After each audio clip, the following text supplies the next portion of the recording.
Hello दोस्तों, welcome to Arjun warrior education channel. आज हम लोग इंडक्शन फेज मोटर का पार्ट 5 वीडियो लेकर के आए हैं, जिसमें आज ये लास्ट वीडियो होगा। 191 से क्वेश्चन देखते हैं। कह रहा है कि एक ऐसा मोटर है जिसमें सिरेमिक चुंबक पदार्थ के ऐसे रोटर लगे होते हैं जिनकी प्रतिरोधकता लगभग इंसुलेटर के समान होती है। परिणाम स्वरूप इस तरह के मोटर में भंवर धाराएं स्थापित करना असंभव है, इसलिए कोई भंवर धारा हानि नहीं होती है। हाँ, लेकिन केवल हिस्टैरिसीस हानि की ही हो सकती है। ये कैसा है? तो हिस्टैरिसीस मोटर। कह रहा है कि ये किस प्रकार का मोटर है? Hysteresis motor. कह रहा है कि हिस्टैरिसीस मोटर एक ऐसा मोटर है जिसमें सिरेमिक चुंबक पदार्थ के ऐसे रोटर लगे होते हैं जिनकी प्रतिरोधकता लगभग इंसुलेटर के समान होती है। परिणाम स्वरूप इस तरह के मोटर में भंवर धाराएं स्थापित करना असंभव है, इसलिए कोई भंवर धाराएं हानि नहीं होती है। हाँ, लेकिन केवल हिस्टैरिसीस हानि हो सकती है।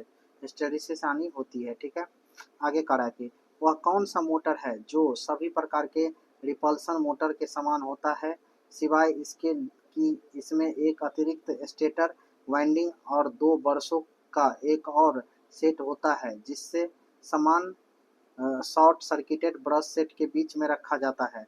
ये कौन सा है? Compensated repulsion motor. Compensated repulsion motor वह कंपनसेटेड रिपल्सन मोटर है जो सभी प्रकार के रिपल्सन मोटर के समान होता है, सिवाय इसके कि इसमें एक अतिरिक्त स्टेटर वाइंडिंग और दो ब्रशों का एक और सेट होता है, जिससे समान शॉर्ट सर्किटेड ब्रश सेट के बीच रखा जाता है। ठीक है,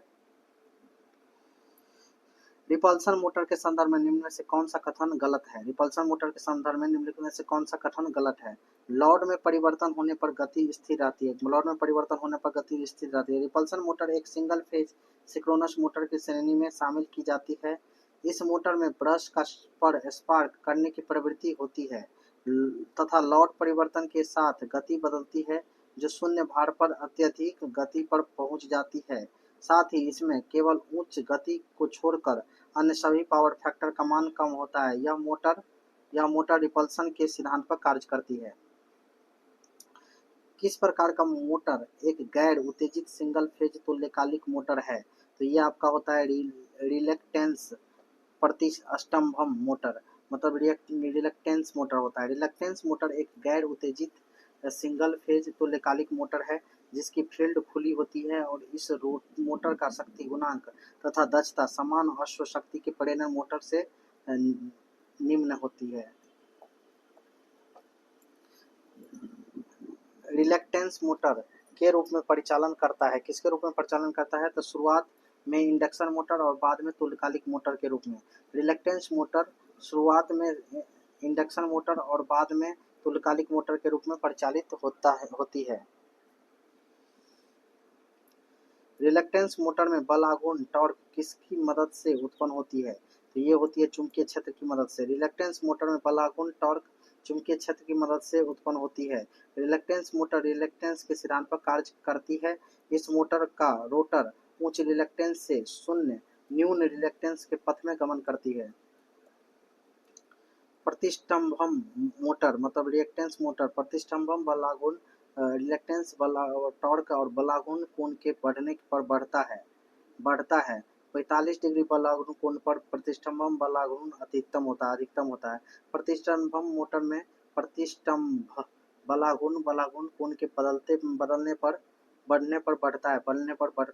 45 डिग्री बलाघूर्ण कोण पर प्रतिष्ठम्भ बलाघूर्ण अधिकतम होता है। साथ ही 90 डिग्री पर टॉर्क नहीं उत्पन्न होता। यह रिलक्टेंस के सिद्धांत पर काम करती है।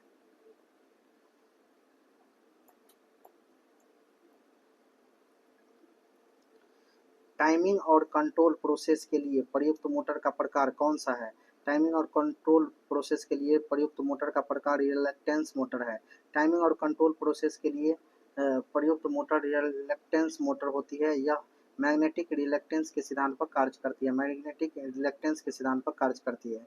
एक सिंगल स्टैक 8 फेज स्टेटर बहुध्रुवीय परिवर्ती पत्ती स्तंभ स्टेपर मोटर में 6 रोटर दंत होते हैं। एक बार में एक फेज उत्तेजित होता है। स्टेप साइज और स्टेप प्रति चक्कर क्रमशः ज्ञात कीजिए। तो देखिए यहाँ क्या कहा है कि एक सिंगल फेज में स्टैक कितना है, 8 फेज है, स्टेटर है। अब बहुत ध्रुवीय परिवर्तित प्रतिष्ठम्भ मोटर में 6 रोटर दंत होता है, एक प्रकार के फेज उत्तेजित होता है। तो स्टेप साइज और स्टेप प्रति चक्कर क्रमशः 15 और 24 है। कितना है, 15 और 24 है। निकलेगा कैसे, तो स्टेप कोण जो आप निकालोगे तो 360, ठीक है, into N S minus N R into N S, N S हो जाएगा और एन आर का मल्टीपल हो जाएगा। इसको जब आप निकालोगे तो ये आपका आ जाएगा कितना, 15 आ जाएगा। कितना आ जाएगा, 15 आ जाएगा, ठीक है। और अगर 360 फिर से निकालोगे, 15 कर दोगे तो कितना आ जाएगा, 24 आ जाएगा। आगे देखिए यहाँ कढ़ाई की एक वेरिएबल रिलेक्टेंस स्टेपर मोटर में 4 ध्रुव है, प्रत्येक ध्रुव में दांतों टीथ की संख्या 10 है। यदि रोटर में 80 दांतें हैं तो स्टेप कोण का मान ज्ञात कीजिए। तो ये कितना होगा, 4.5 डिग्री। एक वेरिएबल रिएक्टेंस स्टेपर मोटर में 4 ध्रुव है, प्रत्येक ध्रुव में दांतों टीथ की संख्या 10 है। यदि रोटर में 80 दांतें हैं तो स्टेप कोण कितना होगा, 4.5 होगा। कितना होगा, 4.5 होगा। कितना हो जाएगा, 4.5। स्टेपर मोटर एक होता है, क्या होता है, तो ये होता है आपका single phase AC motor. Stepper motor एक सिंगल फेज प्रत्यावर्ती मोटर मतलब एसी मोटर होता है। यह कम्यूटेटर रहित एसी मोटर है जिसमें सभी वाइंडिंग केवल स्टेटर में स्थापित की गई हो या रोटर या तो अस्थायी चुंबक से निर्मित हो अन्यथा चुंबकीय धातु से बने दांतेदार पहिए के रूप में हो। इसका उपयोग इलेक्ट्रॉनिक उपकरणों में किसी युक्ति को घूर्णन के 4, 8, 12 सोन 500 तक अंशों तक स्टेप्स में घुमाने के लिए प्रयोग किया जाता है। एक स्टेपर मोटर मूलतः एक होती है कैसी, तुल्यकालिक मोटर। एक स्टेपर मोटर मूलतः एक तुल्यकालिक मोटर होती है। उपयोग ऑटोमोबाइल में प्रयोग होती है। स्टेपर मोटर का प्रयोग अधिकतर किसके लिए किया जाता है, तो ये किया जाता है नियंत्रण प्रणाली अनुप्रयोग के लिए। स्टेपर मोटर कंट्रोल सिस्टम में सर्वाधिक प्रयोग में लाई जाती है।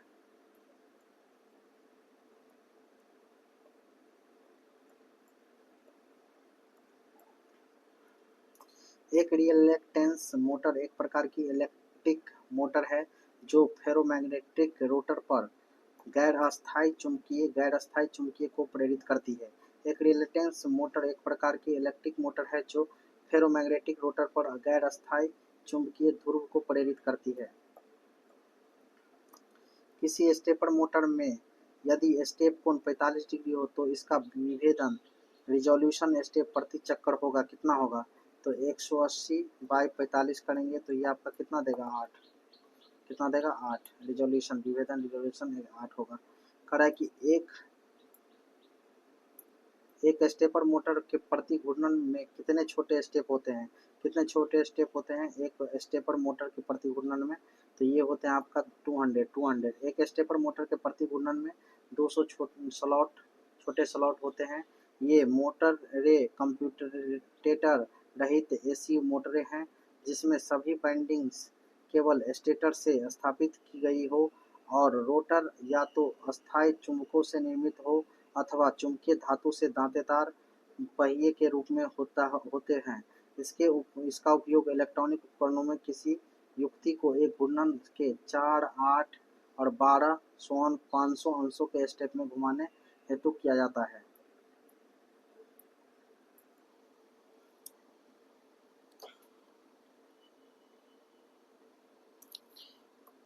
स्टेपर मोटर की तरंग उत्तेजन के परिणाम स्वरूप होता है, क्या होता है, तो अर्ध सोपानी।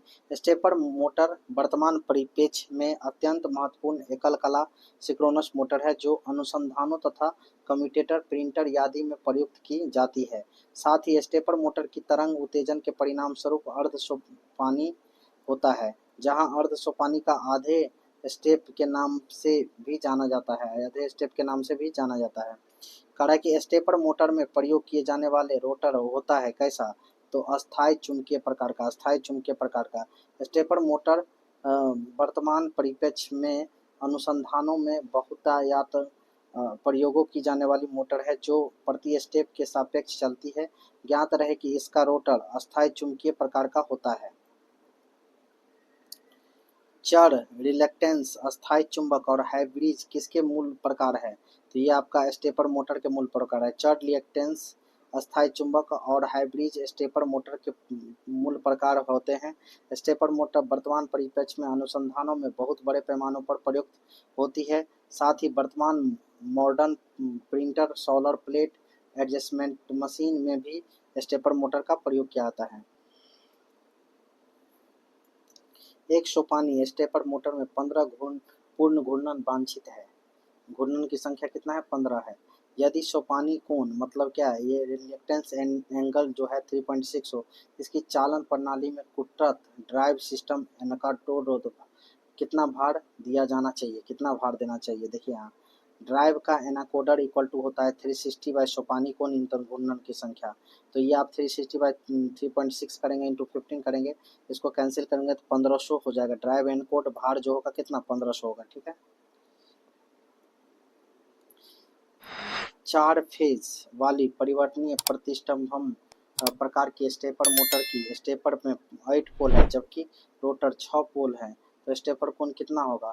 तो स्टेपर कोण कितना होगा? तो alpha equal to stator pole minus rotor, तो ये कितना होगा? स्टेटर माइनस रोटर, तो 360 into N S minus N R by N S into N R. ये हो गया। तो हम जब ये करेंगे तो 360 इंटू 8 माइनस 6 बाय 8 इंटू 6, तो 360 इंटू 2 बाय कितना? 8 इंटू 6, 2 3 जा 6, ये 4 2 जा 4 9 जा 90, 2 3 जा 6 15 डिग्री।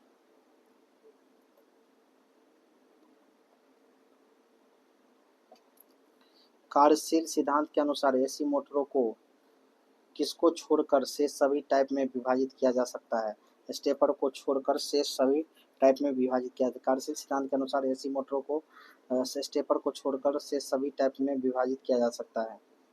कार्यशील सिद्धांत के अनुसार एसी मोटरों को स्टेपर को छोड़कर शेष सभी टाइप में विभाजित किया जाता है। वास्तव में स्टेपर एक इच्छित अंतराल घुमाव को प्रदर्शित करता है। चरण स मोटर स्टेपर मोटर का प्रयोग किसमें होता है? तो ये होता है फैक्स मशीन में। फैक्स मशीन में स्टेपर मोटर का प्रयोग फैक्स मोटर में मशीन में होता है। चरण स स्टेपर मोटर का अनुप्रयोग फैक्स मशीन, प्रिंटर आदि में किया जाता है। यह मशीनें स्टेप आधारित गति करती है, अतः वर्तमान में अनेक अनुसंधानों में इसके उपयोग को बढ़ावा मिला है। साथ ही सोलर सिस्टम में भी वर्तमान में इसका उपयोग किया जा रहा है। इसमें से कौन सा स्टेपर मोटर के बारे में सही है? तो यह एक प्लस सिंगल द्वारा संचालित होता है। यह एक ब्रश रहित तुल्यकालिक मोटर है। इसे स्टेपिंग मोटर के नाम से भी जाना जाता है।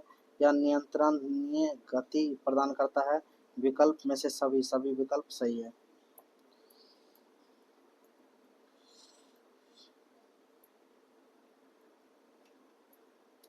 स्टेपर मोटर की मोटर संरचना चित्र में दी गई स्टेपर मोटर के प्रकार को पहचानें। तो के प्रकार का है? बी परिवर्तनीय अनिच्छा स्टेपर मोटर। परिवर्तनीय अनिच्छा स्टेपर मोटर है ये। बी प्रकार का है परिवर्तनीय अनिच्छा मोटर है। ठीक है, ये आपका।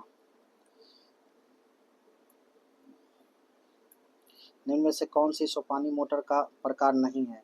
तो विपाटित कला टाइप ये प्रकार नहीं है, जबकि ये इसका प्रकार नहीं है। विपाटी कला टाइप सोपानी मोटर का प्रकार नहीं है। परिवर्तनीय प्रतिष्ठा इसका प्रकार। अस्थायी चुंबक टाइप ये भी प्रकार है।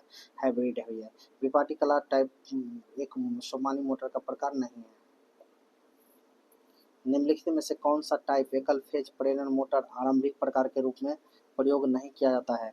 ये वोल्टेज डीप मोटर। दिए गए विकल्पों में से वोल्टेज डीप मोटर का प्रयोग एकल फेज प्रेरण मोटर का आरंभिक करने के लिए प्रयोग में नहीं लाया जाता है। एकल फेज प्रेरण मोटर के स्पंदन प्रकार का चुंबकीय क्षेत्र होता है। एकल कला फेज दिष्ट धारा चालन में असंत आर्मेचर धारा द्वारा कैसा परिणाम प्राप्त होता है? तो कैसा परिणाम प्राप्त होगा? कमजोर गति नियमन। एकल कला फेज दिष्ट धारा चालन में असंतत आर्मेचर धारा द्वारा कमजोर गति नियमन परिणाम प्राप्त होता है। एक 600 वाट 115 वोल्ट और 60 हर्ट्ज संधारित्र परिवर्तन मोटर निर्धारित भार पर आपूर्ति से 13.8 एम्पियर कर्षित करता है। यदि दक्षता 65% और निर्धारित गति 1750 आरपीएम हो तो निवेशित शक्ति क्या होगी? तो ये देखिए आउटपुट होगा 600 वाट, वोल्ट कितना होगा 115 वोल्ट, आवृत्ति कितना है 60 हर्ज, और धारा कितना है 13.8 एम्पियर और दक्षता 65%। तो दक्षता equal to output by input, output कितना था 6000 बाई 0.65। ठीक है, क्योंकि इसको परसेंटेज को बदलेंगे हम किस में, फ्रैक्शनल वैल्यू को हटम में बदलेंगे तो 0 पॉइंट कितना आएगा 65 आएगा। ये कैंसिल नहीं होगा, 64 पॉइंट कितना करेंगे 100 तो 0.65 इससे डिवाइड करेंगे तो लगभग कितना होगा 923.1 वाट। ठीक है,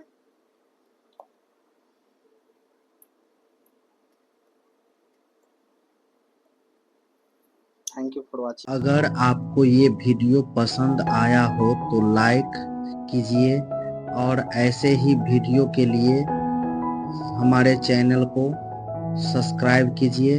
थैंक यू फॉर वॉचिंग।